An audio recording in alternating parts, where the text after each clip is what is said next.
Donc, il y a 1 an, on est parti en voyage dernière minute. Sans aucun plan, 4 jours avant une pandémie. Méchante bonne idée. Aïe, c'est n'importe quoi comme voyage. Alexis et moi, on vient tout juste d'arriver à l'aéroport de Toronto pour partir vers notre prochaine destination. Mais le truc, c'est qu'on n'a toujours pas acheté nos billets d'avion. Et donc, c'est le hasard qui va décider où on part. Et avec le temps qu'il nous reste, les 3 seules destinations logiques sont Istanbul, Quito et Dublin. Fait que la bonne idée qu'on a eue, c'est que Ben va alors mettre le choix de notre destination entre les mains d'une barista. C'est le moment de vérité. Et on s'envole pour... Dublin! Oh yeah! Ça va en Irlande, mon chum! Yeah! Let's do it!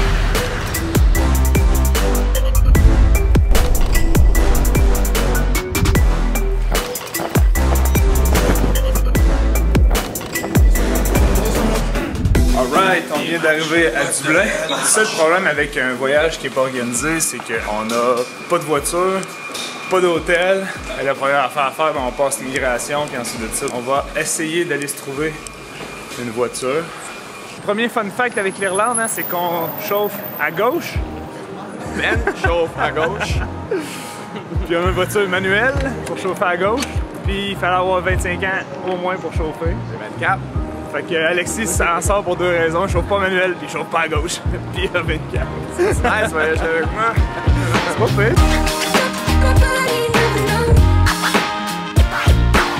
Là, étant donné qu'il est encore vraiment tôt dans le matin, j'ai trouvé un hôtel à Galway, proche d'un des spots vraiment importants qu'on veut faire, qui est les Cliffs of Moher. Fait qu'on va se rendre là-bas tranquillement, puis en même temps, ça va tuer le temps d'ici le check-in. On a trouvé un bel hôtel là-bas pour 105,98 $, un parking inclus, les amis.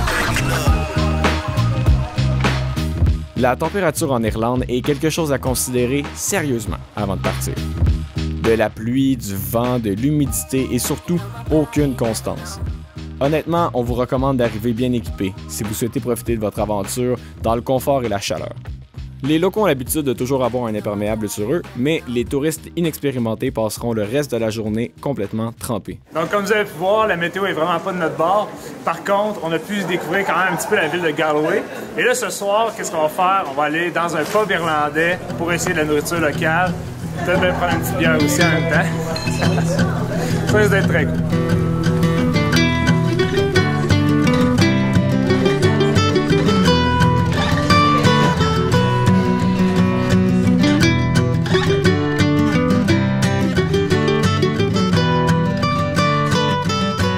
Ok, on est réveillé dans Galway et là, nos plans ont un peu changé parce que la météo, je sais pas si vous l'entendez, mais il y a pas mal de vent.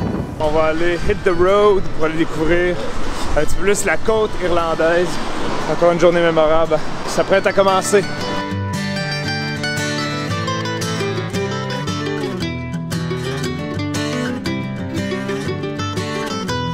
On est présentement au parc national de Connemara.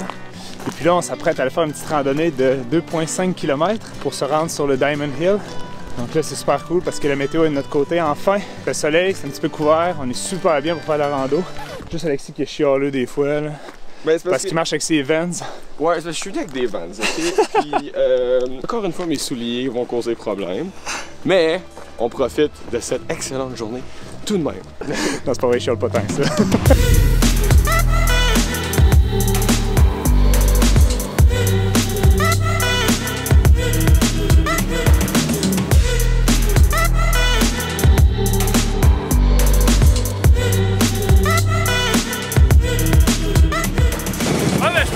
Au sommet, il n'y a aucune pancarte pour dire qu'on est arrivé. Mais il va! Ça, Alexis, si jamais tu peux décoller, je pense que c'est live. Ouais, après moi, tu sautes dans les airs puis tu fais 2-3 mètres. On redescend. À plus.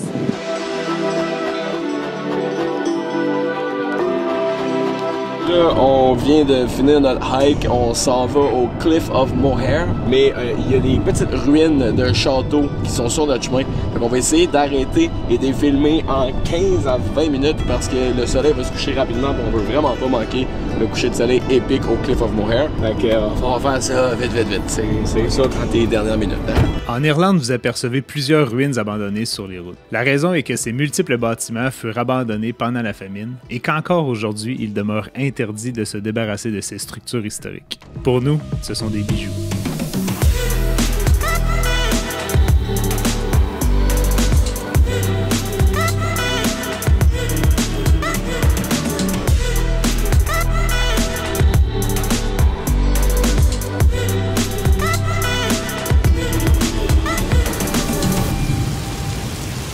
On est au spot le plus épique de l'Irlande, c'est les Cliff of Moher. C'est le problème, c'est que là, il commence à pleuvoir un petit peu. Ça tombe beaucoup. Ouais, ben c'est pas la meilleure idée qu'on a eue, par exemple, sortir le drone ici. Mais là, ça commence à se dégager. Regardez, il y a comme un éclairci. Là, si je vous expose ça un petit peu mieux, vous allez être capable de voir. Là. Ok, ouais, on va juste attendre un petit 5 minutes que ça s'en aille, mais le chute de soleil doit être assez épique.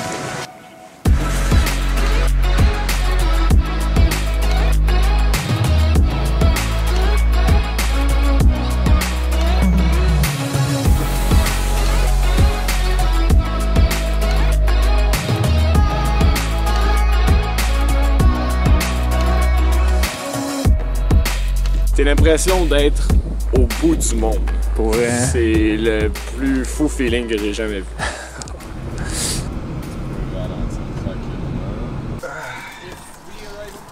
Notre hôtel pour ce soir s'appelle le Woodstock. Ça va être en campagne, dans la ville de Ennis. Ouais. C'est lui qui book les hôtels, puis moi, ben, je chauffe.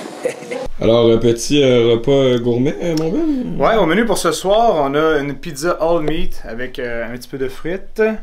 Puis on a pris une Rockshore qui est une Irish Lager. Donc si mon pote Alexis veut une bière. Ouais, man. Ouh, tu me mousses dessus? Bonne soirée, mesdames et messieurs.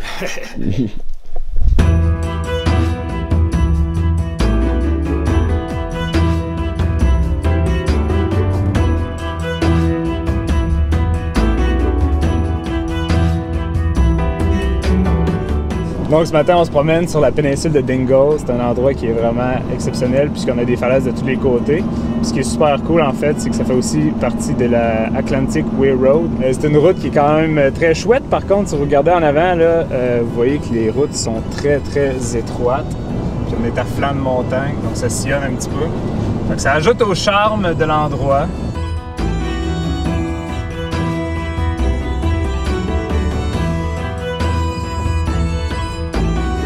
Et c'est sur cette route que l'on fit une découverte incroyable.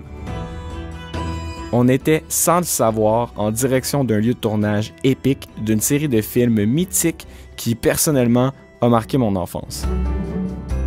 Pour moi, c'est rapidement devenu un moment spécial.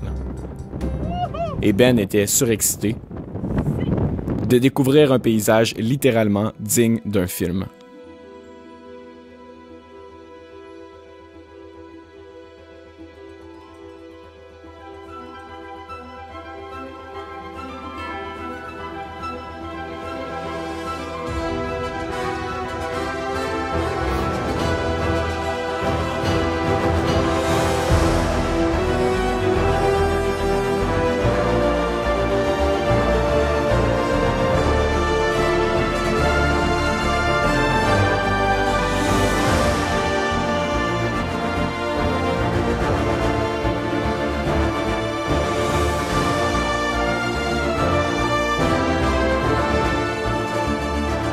Alexis, je pense que là, la météo a eu raison de nous. Moi, je vote. Je pense que t'es d'accord avec ça. On s'en va à Dublin. Ouais. On va essayer des trucs un peu plus culturels. Un pub. Genre de la Guinness. Sorti tout seul. Ça, là, j'ai même pas besoin de dire comment je me sens. Vous le savez, je connais toutes les Star Wars par cœur, je connais les répliques par cœur. C'est comme... C'est tout ce que j'avais à dire. Merci. Merci d'avoir été là avec moi. C'était une belle narration, ça. Ah oui, j'aurais aimé ça pour voir Ray, mettons, tu sais. C'était surtout émotif, là. Ah, c'est plus émotif comme ça. Oh, on y va avant que je droppe une lampe.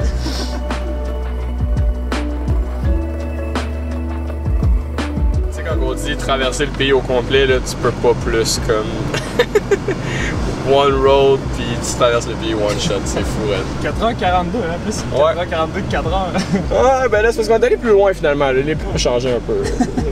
Pour des Canadiens, traverser un pays en 4h30, c'est stimulant. On pouvait visiter plusieurs styles d'endroits, mais la météo, elle, était tout autant stimulée. Ouais, ben finalement, on se donne pas, hein. Il arrête de pleuvoir, on se dit, ah, on a une petite semaine de météo pour aller prendre des photos, puis on y va.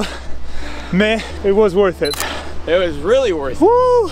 Mais comme quoi ils disent en Irlande, hein, de toujours traîner son imperméable, parce que la température peut changer de tout au tout, peu importe la saison, que ce soit l'été ou l'hiver. Voyager sans plan, c'est aussi se déplacer au gré du vent, littéralement. On a passé plusieurs heures dans cette petite voiture à chercher le beau temps. C'est aussi ça, le voyage, être en déplacement pendant de longues heures à discuter de nos expériences pour mieux partager notre vision du monde. C'est quelque chose de si simple qui bientôt allait terriblement nous manquer. Mais avant de passer à cette partie de l'histoire, on revient à la capitale. OK, on est arrivé à Dublin. Il fait beau là, il fait beau. Pour faire changement, il pleut un petit peu. Mais là, ce qui est cool, c'est qu'Alexis nous a trouvé un hôtel assez downtown, puis pas trop cher. Le seul problème, c'est que, comme à peu près toutes les villes en Europe, se trouver un stationnement puis un hôtel, c'est comme faut être chanceux, mettons.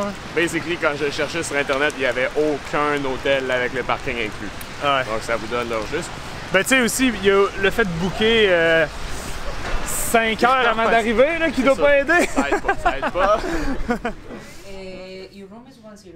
It's in this floor. The checkout into that is at 11. Yeah. This is your Je donne celui qui est sur la fenêtre. Ça nous coûte au total, si je ne m'abuse, 186. Ouais, 186 pour les trois, pour 2 nuits downtown Dublin, ce qui est quand même pas si mal. On a des petits rabais au bord en bas, fait que là on va se faire sécher un peu, dropper nos trucs, puis on va aller manger enfin la merde à ce moment-là. Alright, on vient d'arriver à Dublin, on a check-in dans l'hôtel et on est tout de suite allé se chercher notre petite pinte. Well deserved parce que mon chum Ben a quand même conduit à peu près 8 heures aujourd'hui, à lui tout seul. À peu près. Ouais, on a conduit, on a réussi à faire les shots, il y a eu pas mal de pluie donc on a profité pour revenir vers la capitale et demain il annonce une belle journée à Dublin donc on va pouvoir en profiter et vous montrer la belle ville. Pour l'instant, on mange. On mange, Ouais. on boit, On mange, on boit, enjoy, on on enjoy. relax. C'est bien ça. Il fume! On vient de vivre la parfaite expérience dans le pub irlandais. Et là, on s'en va dans la ville de nuit. On va aller à l'hôtel et tout, se reposer parce que demain, tout de même, on a une longue journée à Dublin. That's it!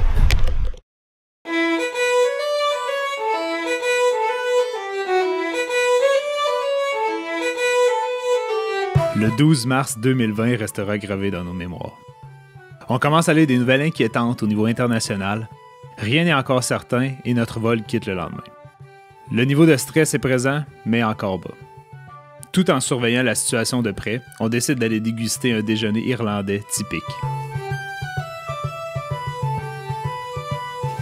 Alors, un full Irish breakfast consiste en 2 saucisses, 2 bacon, du black and white pudding, fried egg, beans, mushroom, hash brown and tomatoes. Ça va être servi avec du pain. Tout ça pour un total de 10,95 évidemment en euros, donc 40 000 $ canadiens. Dublin vers le Canada, donc on passe pas par les États-Unis. De toute façon, on part demain, donc les chances qu'on reste coincé ici sont très faibles, mais je vous tiens au courant. On commence à s'inquiéter sérieusement, tout en terminant notre voyage paisiblement. On se dirige présentement vers la Trinity Library, qui est la plus grande librairie d'Irlande en une seule pièce, et elle est aussi très photogénique.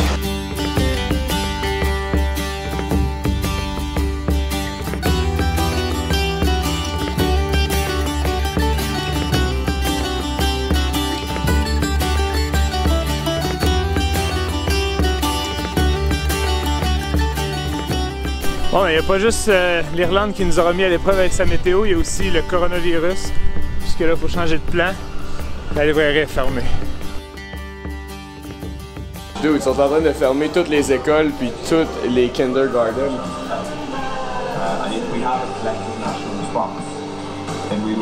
Man! C'est genre, ça devient bad d'heure en heure, genre.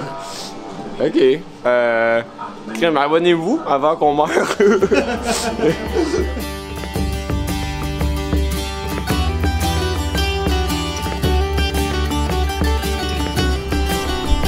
Fait qu'on est revenu à l'hôtel, on s'est fait un plan A, B, C. On a pris notre vol, on a check-in et ça semble être correct. Donc on va aller profiter des derniers moments de la ville. So, là-dessus, tout le monde est là prêt. Fait qu'on va se préparer avant qu'on sorte. That's it.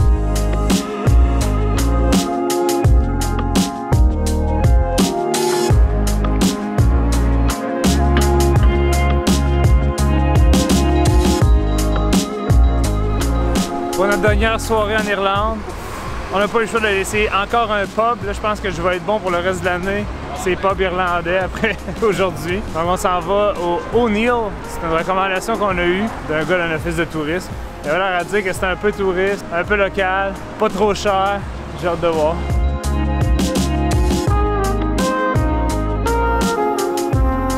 On sort de ce pub qui est normalement un des pubs les plus occupés de Dublin et il y avait 7 tables. Alors ça vous donne l'update sur le coronavirus.